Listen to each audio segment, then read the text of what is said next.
Mais quel plaisir de te revoir pour cette 5e partie. Mais moi aussi. Et c'est une partie pour investir, où on parlait depuis le départ de investir en soi, du soi, le noyau, nous-mêmes. Et tu sais, j'aimerais vraiment qu'on fasse un petit peu, on va dire, une vue d'ensemble par rapport à ce que moi j'ai pu voir au niveau de mes expériences. Et tu sais que je suis partie en Inde. Donc sur les avancées terrestres, alors je dis bien terrestres parce que c'est pas des avancées sur d'autres planètes, on est bien sur la planète Terre.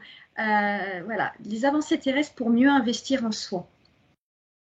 Alors bien sûr, ce qu'on va se dire, c'est pas une vérité vraie, c'est pour nous.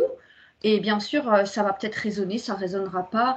En fait, l'essentiel, c'est que chacun puisse aller chercher les informations qui sont nécessaires à leur évolution. Voilà, donc j'ai presque envie de te reposer la question, qu'est-ce que toi tu as tiré de ton voyage en Inde? Parce que ce sont tes informels aussi, hein? Ah oui, je l'oublie parfois. Alors, comme tu sais, j'ai été formée avec l'Ayurveda en Occident et j'avais toujours dit que j'irais me perfectionner en Orient. Et c'est vrai que quand tu fais Orient-Occident, tu crées finalement une dualité.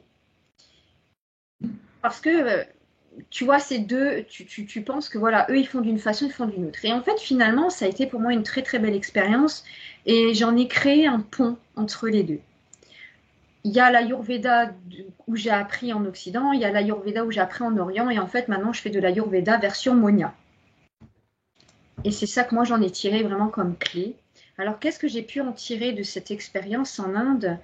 C'est que lorsque tu vas investir en toi, alors bien sûr, hein, ça n'a pas été facile pour moi au début, parce que c'était la première fois de ma vie que je partais 2 semaines sans mes enfants. J'ai toujours donné ma vie à mes enfants, à ma famille, aux autres, à ce besoin de reconnaissance, mais ça on en parlera plus tard. Mais là, c'était moi. Et c'était moi avec moi. Et donc j'ai pris cet avion, j'ai fait ces 6000 kilomètres et je me suis retrouvée face à moi-même. Et la première chose, c'était, nous on dit reste et digeste, c'est-à-dire digère juste en restant là, la contemplation. Et quand tu es face à toi et que tu es là et tu dis, ouais, qu'est-ce que tu fais? Prendre le téléphone? Non. Tu vas prendre un livre? Non. Tu restes juste là. En fait, tu te rends compte que tu as tous tes sens qui se décuplent. Moi, c'est l'expérience vraiment que j'ai vécue. C'est que la médecine ayurvédique, autant que les autres médecines traditionnelles, alternatives, même la médecine moderne, en fait, elles sont vraiment complémentaires, mais c'est d'aller chercher les bonnes informations. Et j'ai vraiment compris que les clés sont en nous, au niveau de l'alimentation, au niveau de l'exercice physique, mais que si on reste buté sur une façon de faire, en fait, on n'y arrivera pas. Et quand moi j'étais là-bas, j'ai vécu des expériences incroyables parce que je me suis laissée porter. Alors il y avait bien sûr l'ego qui était là, hein, j'avais l'enfant aussi, j'avais toutes les parties, toutes mes personnalités qui étaient là.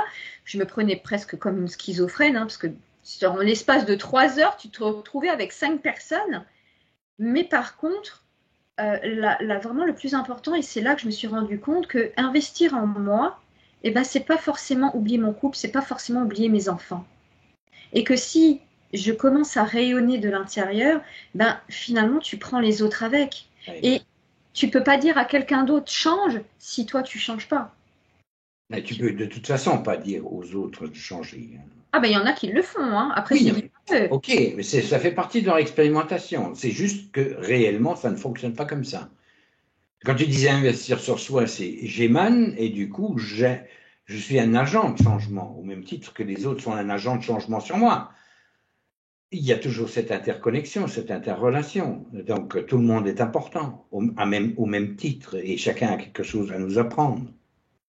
Et nous, on a beaucoup de choses à apprendre aussi.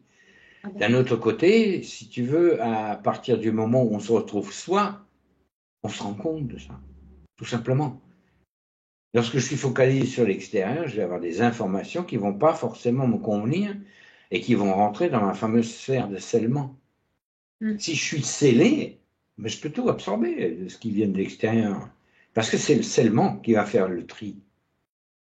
C'est plus ma personnalité, c'est plus mon ego qui va faire le tri. c'est ce que je suis réellement qui va faire le tri pour moi. Mm, mm. Tu disais investir sur soi, ça va loin cette histoire. Ah mais Très oui, très loin. ça va loin parce que tu sais, quand j'étais là-bas, ben, c'est quand même un pays où on voit la pauvreté, mais je peux te dire que j'ai jamais vu un pays d'une richesse incroyable. C'est là qu'en fait, tu sais, ces programmes de peur, de manque, que ça soit d'un aspect financier, alors comme tu le sais très bien, hein, je suis pas Crésus et tout ça, loin de là, mais je me suis rendu compte à quel point la nature, elle est riche. Et quand tu sais, à la maison, dans mes armoires, j'ai toutes ces épices, alors que là, j'avais les épices, mais devant moi, dans des arbres, c'était phénoménal. Je me suis dit, waouh, mais c'est incroyable. Et c'est là, en fait, que je me suis rendu compte que un pays, une personne, en fait, c'est pas ça qui fait la richesse. C'est vraiment ce qu'elle est à l'intérieur et ce qu'elle émane. Et c'est pour ça que tu vois, bah maintenant, moi, ici, alors quand j'étais là-bas, mais ouverte, le canal ouverte à 500%. Je suis arrivée ici, j'avais un blackout. Heureusement que j'avais pris un carnet pour écrire parce que j'avais oublié tout ce que la créativité, toutes ces choses-là, j'avais tout oublié. Et au final, quand j'ouvre la porte de chez moi, ben oui, ben il y a des factures, il y a des choses comme ça, mais quand j'ouvre la porte, je me dis waouh, il y a de l'ortie, waouh, il y a de la prêle. Oh, mais tu te rends compte, on est riche. Et Voilà, ça, mais c'est ça, vraiment. effectivement, on est riche à partir du moment où on est posé en soi. Et là, tout à l'heure, tu évoquais à un moment donné l'être ou l'avoir. Ben, quand on peut avoir beaucoup ou peu, on est avant tout. Parce que l'avoir, c'est temporel. Mais ne rien avoir, ça n'aide pas l'être. Mm. Par contre, effectivement, et le contentement ou ce genre de choses, le contentement, c'est très bien, mais si tu veux, il n'y a pas de progression. Si une graine se contentait de rester une graine, ben, ça ne donnera jamais un arbre. C'est Donc, ça. effectivement, le contentement, c'est très bien en se disant, mais il faut qu'il y ait un flux naturel vers la prospérité. Mm. Et la prospérité, ce n'est pas soi. Ça émane de soi, mais ça profite aux autres. Au même titre qu'une plante qui reste au stade de graine profite à personne. On ne pourra jamais la manger. Hein. Mm. Elle est perdue. Tandis que si elle s'expanse, si elle devient elle-même porteur d'autres graines, ben, elle se multiplie, elle participe à la prospérité d'autres êtres. Hein. Là, on prend l'exemple de la graine. Mm, Hein. mm, D'autres mm. êtres.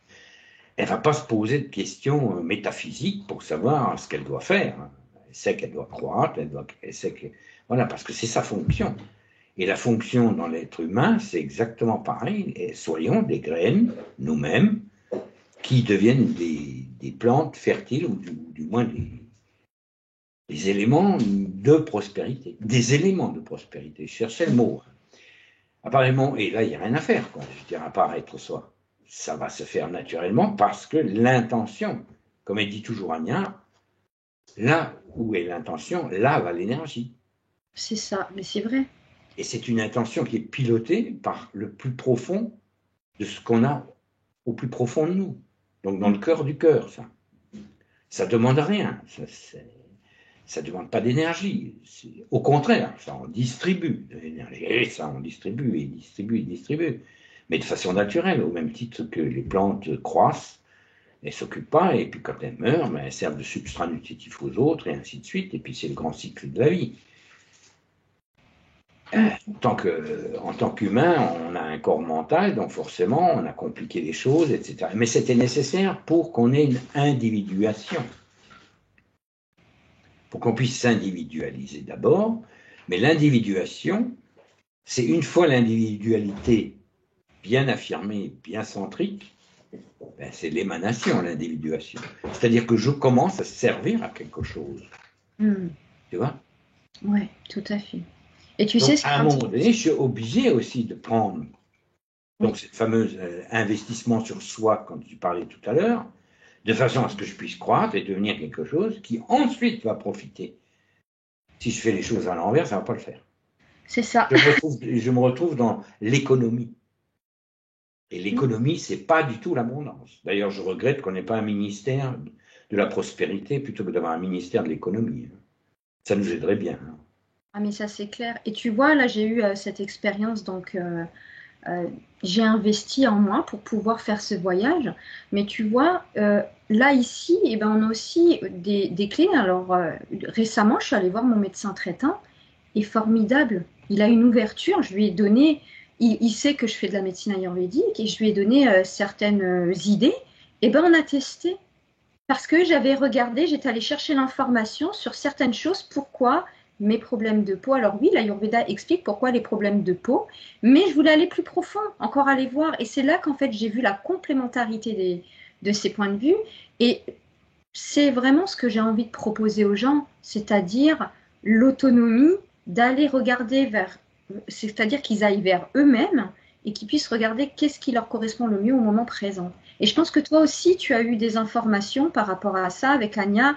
Vous avez pu faire aussi des plongées par rapport à toutes ces nouvelles consciences, ces médecines qui vont être complémentaires. Et même dans la médecine moderne, on a des formidables médecins de médecine moderne qui nous apportent des solutions. Absolument. Mais là, ça participe d'un mouvement justement de prospérité. La prospérité, ça génère de la synergie, ça génère de la syntropie, ça génère tout un tas de choses, de connexions. Et le reste, c'est chacun dans son précaré, et puis voilà, avec des ponts absolument artificiels où les parasites se servent au passage. Bon, je vais pas refaire le monde, mais notre système tel qu'il est ne peut pas perdurer. C'est de la monoculture intellectuelle, c'est tout ce qu'on veut, c'est des pesticides avec des parasites et des machins, et on traite les parasites, au lieu d'aller chercher la cause du pourquoi nos plantes sont malades, ou pourquoi nos institutions sont malades. Ça va loin, cette histoire. Voilà, il s'agit pas de jeter l'opprobre sur les autres systèmes, sur ce système.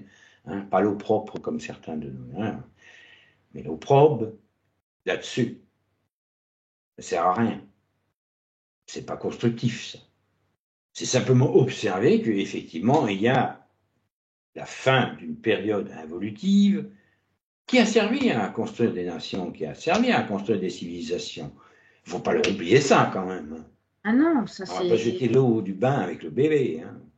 D'accord? Puis surtout, c'est en fonction, ben, ça en sort un peu contexte, mais des races racines. Tu peux pas Voilà. amener une technologie super avancée dans les prémices de la préhistoire. Donc voilà, c'est C'est l'évolution. contre-productif parce que les gens ne sont pas prêts. Après, c'est sûr qu'ils râlent parce qu'ils aimeraient déjà être à un autre stade, parce qu'inconsciemment, ils savent qu'il y a quelque chose qui ne fonctionne pas, il y a quelque chose qui une couille dans le potage, quoi. Les gens le savent. Ils le savent, mais ils n'ont pas la solution. Et moi non plus, d'ailleurs, hein, parce qu'elle va se présenter d'elle-même, cette solution. Parce que si tu veux, c'est un peu la pression, je dirais, psychosociale d'un système planétaire qui arrive à maturité, qui, à un moment donné, est obligé de libérer sa graine. Oui, il libérera une graine, hein, ça ne va pas être tout de suite le truc. Hein. Voilà, mais on peut manger le fruit et garder la graine. Donc restons confiants sur toutes ces avancées. Mais alors, des avancées, il y en a dans tous les secteurs d'activité, pour peu qu'on s'intéresse un petit peu aux sciences physiques, à l'astronomie, etc. Parce que les poussées qu'on a fait en astronomie, et certains neurologues ou neurophysiciens ont connecté avec des neurologues, je ne me rappelle plus des noms de ces deux-là, mais voilà, quand il y a des connaissances transverses, on s'aperçoit qu'il y a beaucoup plus de similarités qu'il y a de points de vue différents. On peut avoir un point de vue différent, mais allons nous retrouver sur le point commun. Mm. Et de ce point commun qui sont des liens un peu partout. C'est le but de l'accompagnement psycho-évolutionnaire, c'est de donner des envie d'avoir des pistes, en restant qui on est. Mais il ne s'agit pas de changer la personne, il s'agit simplement de donner des pistes, de lui apprendre effectivement à grimper, ou à lui transférer des savoirs ou des savoir-faire surtout, mais la personne la plupart du temps a du savoir-faire. Et les créatifs comme toi ou comme beaucoup que je rencontre, eh ben, il faut qu'ils restent dans leur domaine de compétences. Mm. C'est en en discutant entre nous, en échangeant, en partageant, que justement, le réseau se forme petit à petit, ce réseau qui devient petit à petit le porteur de ce qui va s'en suivre. C'est pas une dystopie qu'on est en train de... On peut le vivre comme ça à travers nos films ou à travers ce qu'on regarde à droite à gauche, penser que ce sera ça. Et on peut même appuyer là-dessus, parce qu'il y a une certaine classe qui va appuyer là-dessus. Et en réalité, c'est pas ça qui va se passer. Et pourquoi ça va pas se passer? Parce que c'est naturel. Oui. C'est aussi naturel que si tu laisses une route qui paraît complètement stérile, tu laisses ça pendant quelque temps sans rien faire. Ben, tu vas voir apparaître au bout de 10, 20, 30 ans le gel, le machin, les fissures, l'herbe qui tombe dedans, qui va éclater le truc. Ça met du temps. Ouais. Mais ça, c'est maintenu artificiellement. C'est maintenu artificiellement en faisant dire ah ben on peut pas faire autrement que comme ça. Si. Vous inquiétez pas, si vous y croyez pas, la nature va vous le montrer qu'elle est absolument capable de vous renverser tous. C'est ça. Bon, c'est pas le but, parce que quelque part il y a une interrelation entre ce que la nature nous fait vivre et ce que nous on lui fait vivre. C'est nos schémas de pensée qui nous ont amenés, au lieu de partager l'abondance qu'elle nous met à disposition, chacun vouloir s'accaparer son truc. Non, ce qui est naturel, c'est que chacun se mette à l'abri, chacun soit en sécurité. Ça, d'accord. Que chacun de nous ait de quoi subvenir à ses besoins naturels et primaires. Et tu sais, ce qui est paradoxal, c'est qu'aujourd'hui, on est le 1er août, et aujourd'hui, d'après des recherches, on vit au-delà de ce que la nature peut nous proposer. Oui. Mais Et ça, c'est paradoxal, parce qu'en fait, tu te dis, en fait, la nature ne peut plus te proposer, mais tu te rends compte qu'il y a quand même plein de choses qu'elle te propose. Alors, non seulement, voilà, j'aurais plutôt tendance à dire que c'est une vue de l'esprit, d'un certain esprit, quant à la gestion des ressources naturelles. Alors, évidemment, si on continue dans ce sens-là, sûr, à gérer un patrimoine comme ça ne peut pas rien donner, hein, parce que c'est, encore une fois, un patrimoine économique. Ce n'est pas un patrimoine de prospérité. Hein. Il y a une autre mentalité qui se met en place, petit à petit. Ça se forme un peu partout. Il n'y a pas de leader, il n'y a pas de mouvement. C'est un mouvement sous-jacent, naturel, qui se met en place. C'est la petite graine qui tombe dans le goudron. Hein. Et puis, comme ils n'auront plus économiquement les moyens de remettre du goudron encore dessus, ben, à un moment donné, ça redevient ce que c'était avant. Hein. Elle se débarrassera du goudron. Mettra du temps. Mais c'est un mouvement naturel. Il faut bien que les gens comprennent ça. C'est un mouvement naturel. Le chaos, ok, on peut l'observer. Mais c'est un chaos pré-renaissance. Et cette renaissance, elle sera juste grandiose.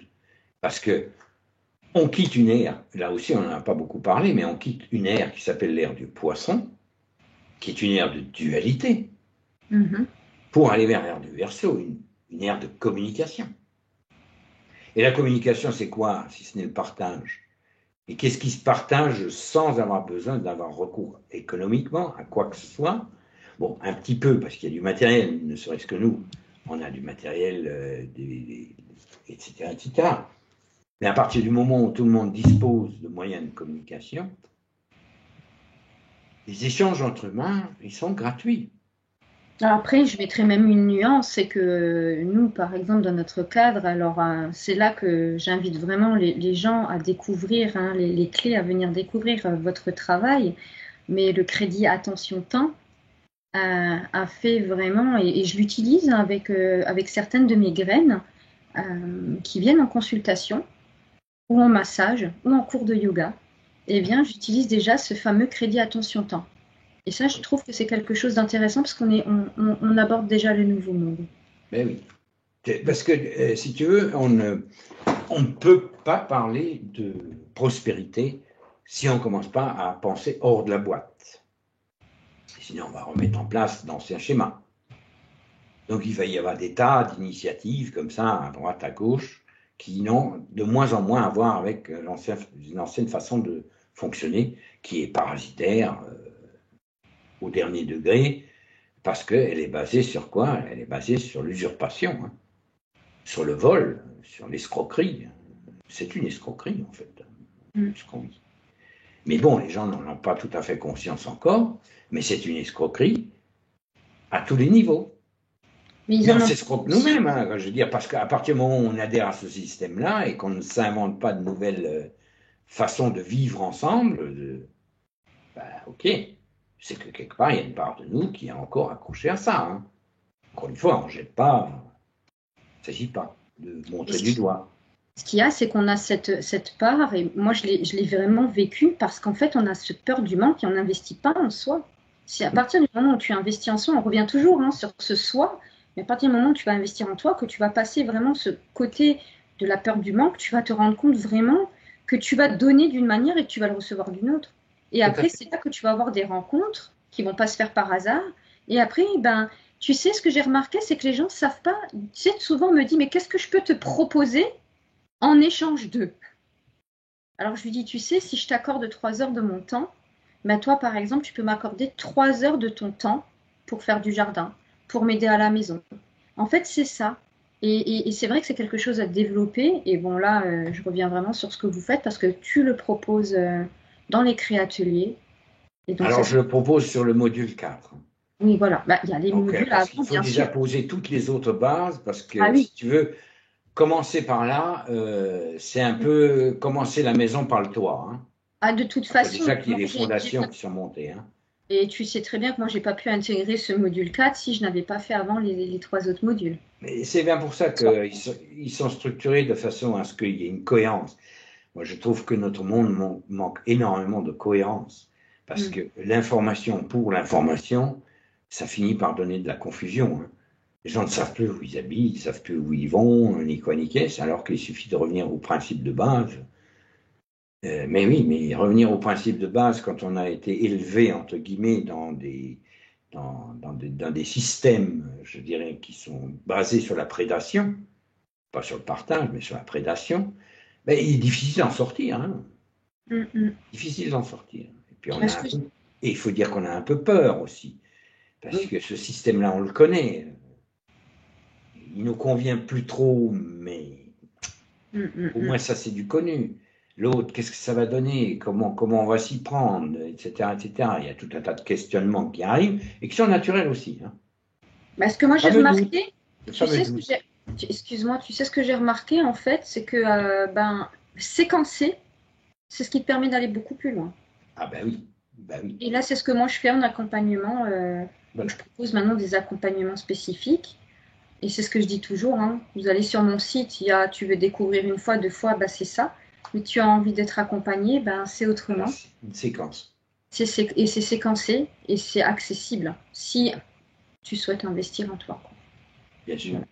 Bien sûr. Et puis, j'en ai bénéficié. Hein. Oui. Et donc, c'est très puissant. C'est très puissant parce que quelque part, ça me permet la reconnexion à mon physique. Quoi. C'est ça. Et comme moi, je suis en accompagnement avec vous pour cette autre partie. Donc, c'est vrai que être thérapeute, c'est pas être sur des acquis, mais c'est de pouvoir évoluer parce que les gens qui viennent à nous, eux évoluent. Et ce qu'il y a, c'est que si toi, tu ne te remets pas en question, si des fois, tu ne doutes pas de toi, comment tu veux en fait être à la hauteur de ce que eux vont te demander? Ils vont vouloir, j'ouvre la boîte, si toi, tu n'es pas prête à l'accompagner dans cette ouverture de boîte, t'es autant largué que par l'autre. Tout à fait. C'est pas parce que tu donnes une caisse à outils, mais il faut aussi donner le mode d'emploi de l'outil. C'est ça. En tout cas, merci. Merci. Pour cette séquence du soi. Avec plaisir. Hein. Donc, je te dis à bientôt. Oui, à bientôt. Et ce sera pour le couple. Ok, pour le couple. Ciao, ciao. Merci Amon. Merci Solia, c'était vraiment chouette. Et puis merci à vous toutes et tous, Graines, Clé, pour nous avoir écoutés. Si les vidéos vous ont plu, si vous avez des questions, n'hésitez pas à mettre tout en commentaire, à nous partager aussi peut-être vos expériences. Et nous, on vous mettra aussi en lien donc, nos activités, à savoir pour moi-même toutes les activités d'accompagnement évolutionnaire, mais dans le cadre de l'Ayurveda, du yoga, de la permaculture, les clés vers votre autonomie. Et je laisse la parole à Amon. Et voilà, alors on vous souhaite une bonne route vers votre souveraineté et si vous sentez besoin d'être accompagné suite à ces vidéos, vous pouvez toujours vous référer à ce qui est en dessous de la vidéo, un lien très simple, un formulaire de contact. Voilà, on vous souhaite encore une bonne intégration et on vous dit à bientôt.